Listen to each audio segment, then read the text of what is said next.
Straight ahead on the show, we are back. Yes, finally. Racing action resuming at Woodbine Mohawk Park, and we kick off the 2021 thoroughbred season at the Airport Oval. Stateside, a couple of graded stakes that we're going to keep an eye on. Got the Mint Julep, Downs After Dark, Churchill style, plus the Salvatore Mile at Monmouth Park. The bet battle resumes, and Rosie's feeling pretty good about himself. So good, in fact, he wants to go. Let's do exactly that.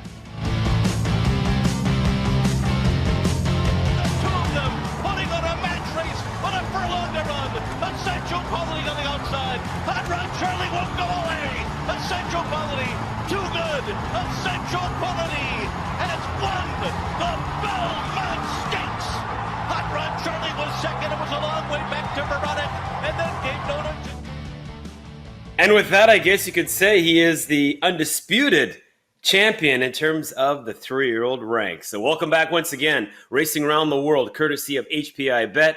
I'm Jason, he's Chad. We got producer Luke manning all the buttons. Glad you're with us. And I guess I finally got to give this guy his due and say, yeah, he's pretty good. Good to see him, man.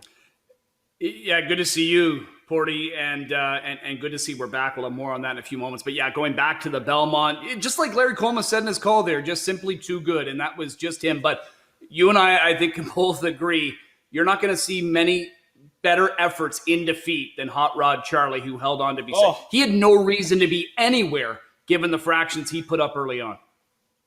Arguably ran a better race than the eventual winner in essential quality. But you know what? I'm looking forward to the rest of this 3-year-old campaign because I think we're going to have a few more battles between these guys before we hit the Breeders' Cup. But you mentioned it.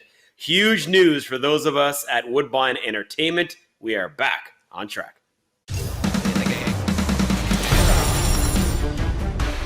It's been a minute. A minute since the thrill of race day. A minute since the sun beat down the backstretch. A minute since the dirt grazed our cheeks. A minute since the jubilation of the winner's circle. A minute since we popped the bottle. 180 days to be exact. But now we're back. Back to the grind. Not like it ever really stopped. Back to the best times. Mighty hot, full of heart. While in the strangest of times. Back to competing against the world's elite. Back to doing what we love. Starship Jubilee has gone on to defeat the boys in the Ringo Woodbine Mile. We're back on track.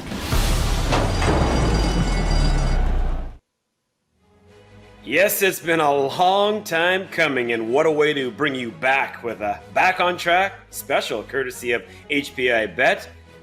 It's easy as that. 3% cash back. You can see the dates there, June 11th to June 17th. And of course, we want you to opt in right now and catch all the action from Woodbine Mohawk Park, Woodbine Racetrack right here on HPI Bet. And Chad, you know what? We are hours away from you getting the ball rolling at the Campbellville Oval. Time to put my pants back on. I'm heading out of the house and to Woodbine Mohawk Park. Hope I remember how to get there. It does feel like it's been a really long time, maybe just because there's been so many of them. But yeah, how happy are we to see both Woodbine Mohawk Park and Woodbine Racetrack right there on the schedule. And you know what?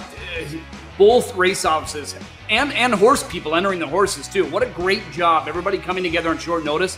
Putting together, what was it, Jason? 46 races between the two venues over the weekend?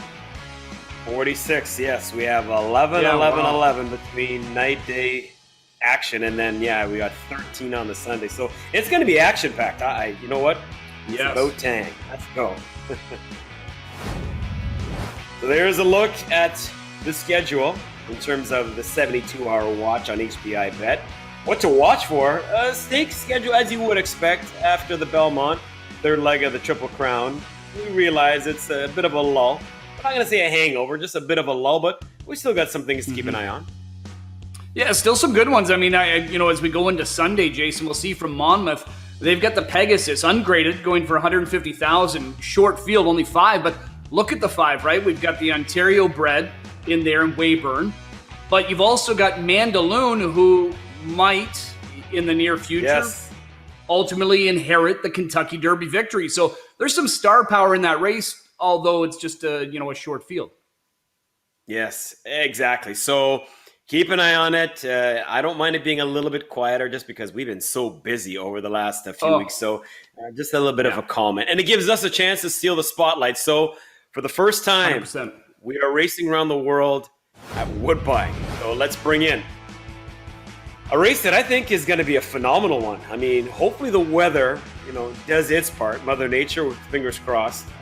A full gate of 14 for race 8 on Saturday on the turf. Yes, the world-renowned E.P. Taylor turf course. And we know that Speightstown Cheryl is going to get a lot of attention, deservedly so, but you've got your eye on a couple others. Clearly the one to beat for Atfield, who's got a couple in here. I mean, 3 straight runner-up finishes to begin her career. She's already got the experience going a mile on the turf. She's got good buyers. She just seems to stick out in this bunch. But does she have a case of second-itis? Who knows? As mentioned, Atfield's got a pair in here, and I think you got to pay attention to the other one as well. Another one that's got some experience racing at a mile on the turf. In fact, both starts were that, and I love the run. Maybe she's looking for more distance, but, I love that long stretch that we've got on the E.P. Taylor, Jason, and confident here. You know what? Raced last in a field of 12 beyond the half, and then just starts making a real sustained move here. You can see in the black with the red and black cap, if you can make that out, she'll really stand out here because she starts to make a quick move, picking off runners from that trailing position as they're coming around that final turn. We'll lose her briefly out of the shot, but then you'll see she comes back into the mix. So after being 12th, last again in this field beyond the half, and they're going a mile, she will ultimately finish 4th. It was an improvement from start 1 to start 2. If she makes another progression in the right direction, I think this could be one that at a price can get into the mix and maybe, who knows, maybe an upset factor. I mean, I'm going to try an upset player in here. I think there's others. I think Mark Cassie's got a couple of nice first-time starters that have been coming in here working fantastic. But I'm going to try Lemon Crinkle. Post 3, 20-1 morning line. I don't mind taking long shots at Woodbine, especially opening weekend. You know what? Here's a 4-year-old filly by Lemon Drop Kid. It's a Cheesewood stable homebred. Raced one time in her career, and it was last June at Belmont. That was a so-so effort. Wasn't beaten all that much, 5 lengths while finishing 7th, but has come back with amazing works, fantastic works. Half mile in 46, 5/8 and 59 and 4. Lemon Crinkle, I think, is going to like stretching out here, and I think she could be a player down the stretch. So look out for the 4-year-old. And we've seen our fair share of upsets on that E.P. Taylor turf course. So a flat mile, maiden special weight horses, purse of $123,000. I'm just going to keep it chalky. Speightstown Cheryl. I get the second-itis, and she was second behind a really good one in her debut of Mark Cassie's and Super Sensational. I just really feel like she is going to kick the door down. She's had opportunities. Yes, this is her 4th try. I think the 4th time is the charm. Not expecting a big price, but I'm expecting a big effort out of this horse. And I will say this, though. Keep an eye on the one next door, Astrological. She's a half to Dixie Moon. She's got some grass in the pedigree there, and I really feel like that's one that could be a bit of a sleeper pick. I would play a cold exacta 5-4, but it's just nice to talk Woodbine thoroughbreds and a big bulky field as well, Chad. Well, and one of the things I'm really excited about, when you guys usually start up your thoroughbred meet, some shorter fields, and obviously they're all sprint distances. We get to come back with some routes, big fields, turf racing right away. So I know we're delayed, but we're finally getting underway, and we're getting underway with a card that looks mid-season. You know what I mean? I needed to fill the printer. Let's just say that, both ink and paper, because 30 pages worth of horses on Saturday, 37 pages worth of horses on the Sunday. So that is the thoroughbred return. Now let's talk about the resumption. You know what I need? I need some standardbred sizzle. Can we get some? Growth and pacing. Been a minute. A minute since the thrill of race day. A minute since the sun beat down the backstretch. A minute since the dirt grazed our cheeks. A minute since the jubilation of the winner's circle. Back-to-back Pepsi North American Cups. 68 days to be exact. But now we're back. Roughen pacing. Back to the grind.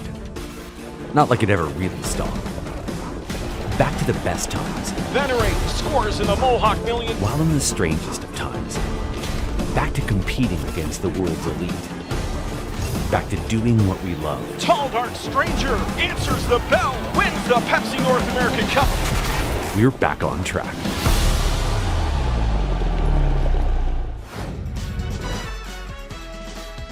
Back on track indeed. And it's not the start of the season like the thoroughbreds, it's the resumption, because obviously we got a bit of a taste in 2021 from Woodbine Mohawk Park, but it's race 3. We got a couple of 3-year-olds, Chad, that they've battled on and off the track. We're talking O'Brien Award finalists, talking horses that are going to meet several times coming up this season.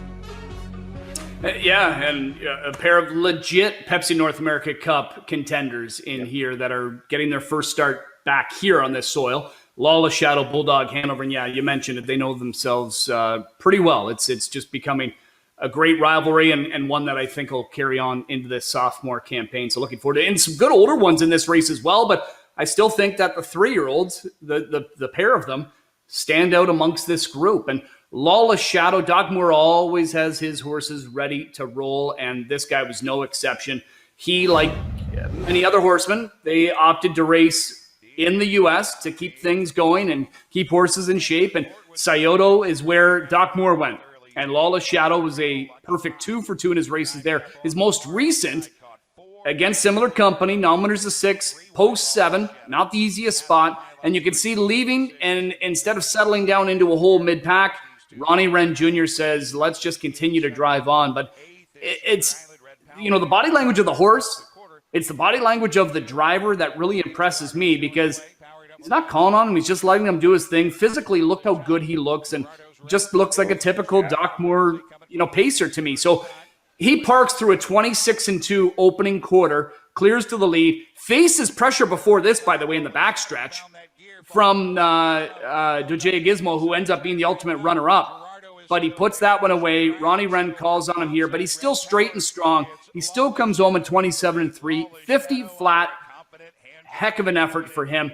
He looks like he's definitely taken a step in the right direction from 2 to 3 and has improved, what he needs to be a legit contender in that, Grand Circuit crop, which those Grand Circuit races are going to be coming up for him very soon. And I think he'll continue to build on that. I'm going to go with him as my top pick, not just because how he looks, but maybe he's got the jump on Bulldog Hanover, who hasn't raced yet. He's had 2 really solid qualifiers, Jason.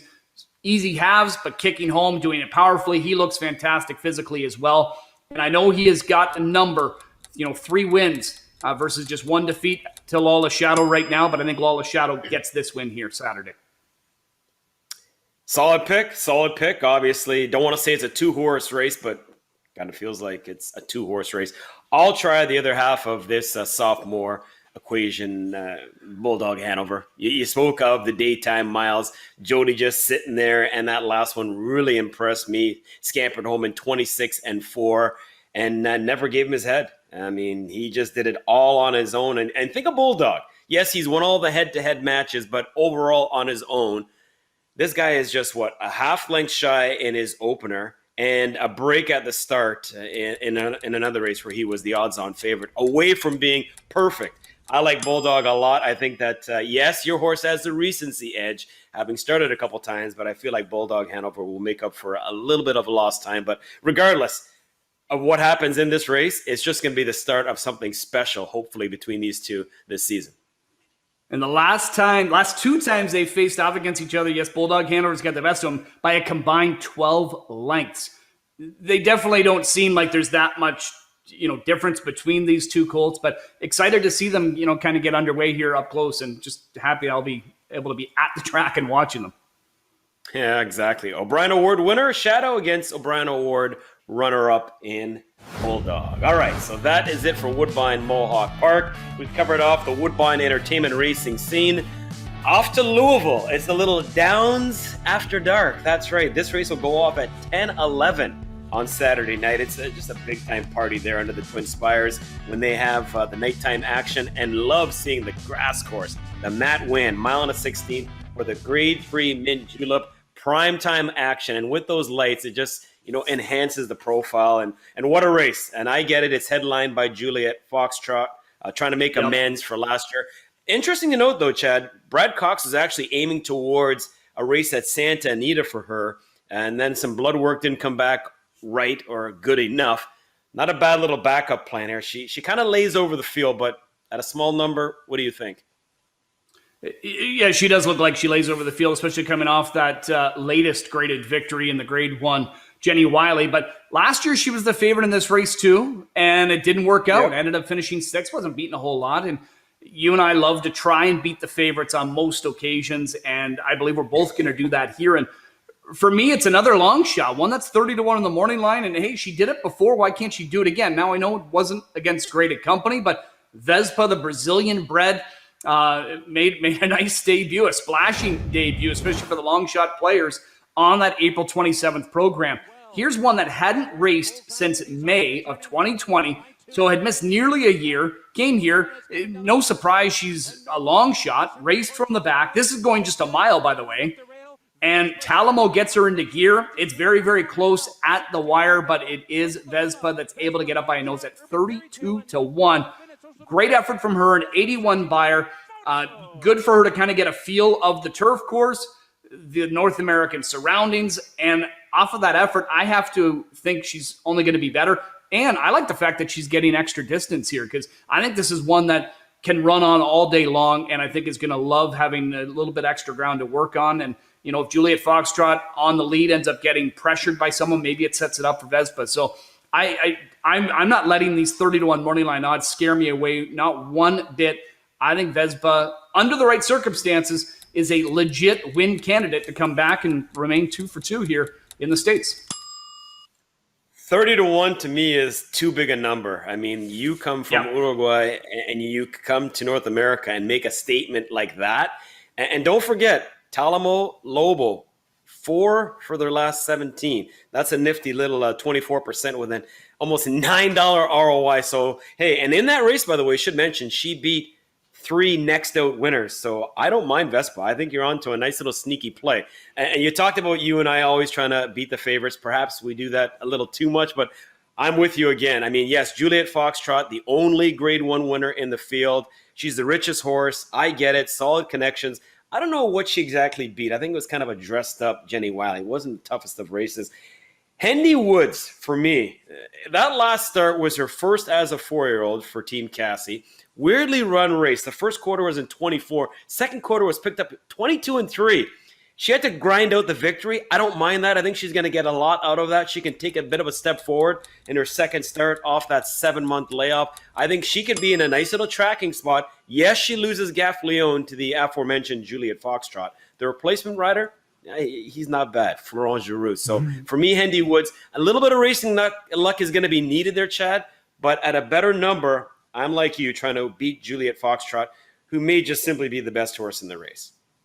And you know what? A couple of high buyers in the 80s for your horse as well. I mean, she's on the cusp of getting into the 90s, and I think that's what it's going to take here to be able to get a win.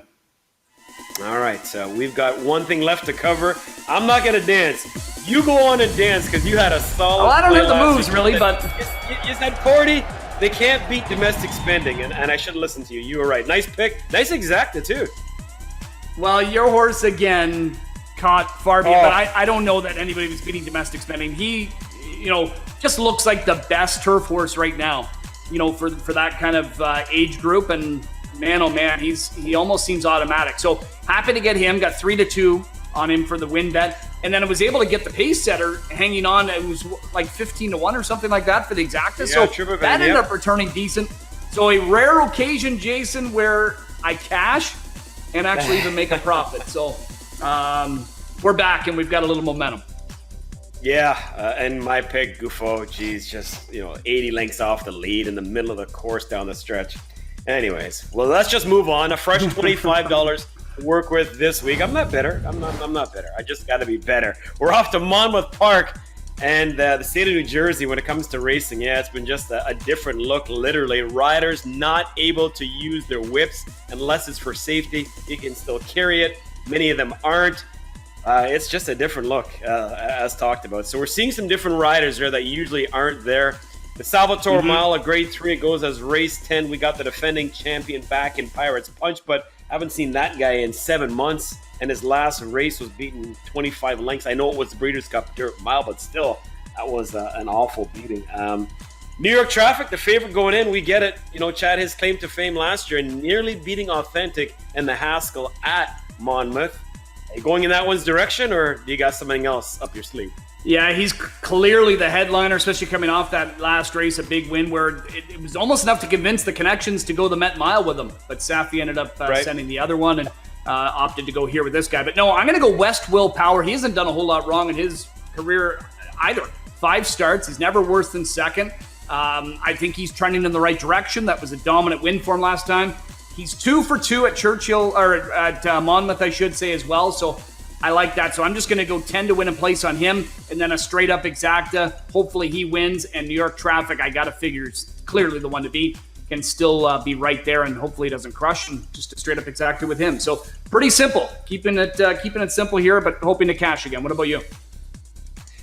Similar feeling. Paco reuniting with New York Traffic is just an obvious in here. I got to use that one. But Basin, you're going to take the week off, Pletcher, and I'll go on Pletcher because Basin for if me, he wins for in you, that grade 1 Churchill Downs handicap wasn't all that bad. This is a much easier spot, and I really feel like Alvin Jimenez is going to just say, hey, I'll take advantage of it. And at a nice little sneaky price, he is my sleeper play, Basin. Good enough fit-wise in terms of speed as well, projection. Going to play that one win in place, and then play an exacta box with the favorite. I'll go 7-8. As simple as that, and hopefully I get a trip. That's all I want. It seems like every time we have one of these bet battles, I'm complaining about not getting the trip, whether it's harness or thoroughbred. Yeah, whether it's Rosario or Sears, right? Yes, exactly. And by the way, who came back to win last week? Hypnotic AM. Yeah, Thanks. yeah, the week you were off. So that's, I know in the harness, that's a classic angle, rosy off angle, but maybe the porty off angle too is one that's going to prove pretty lucrative. Big weekend for us tonight. 7 o'clock, Woodbine Mohawk Park will usher things back in, part of a 46-race pack between the two Woodbine Entertainment tracks. Overall, just a quick impression of the Friday-Saturday out at the Campbellville Oval. Again, impressed. I know everybody's excited to race, but on short notice to put together the full fields that they did, the competitive fields, the good classes on both breeds. So tough not to look forward to it. I'm excited. Parlay Queen and I will get things underway tonight at 6:30. Ken Middleton, of course, will be there. Hopefully you join us. Don't forget about the $100,000 guaranteed early pick 5. And then I want to wish you, Jeff, and Robert all the best during this weekend and the entire meet, man. Same sentiment right back at you. And it's a team effort, right? It's a night-day doubleheader. We cannot wait to follow in the footsteps of you guys. We'll ride your coattails, Jeff and Robert and I. Yeah, we're looking forward to it. So have a fabulous weekend. Always a lot of fun doing this show, and we'll talk to you again soon. Sounds good, man. All right. For Chad, producer Luke, and all of us here at Racing Around the World, I'm Jason. Thank you, as always, for the company. Have a great weekend of action. And yes, we are back on track. Talk to you again soon.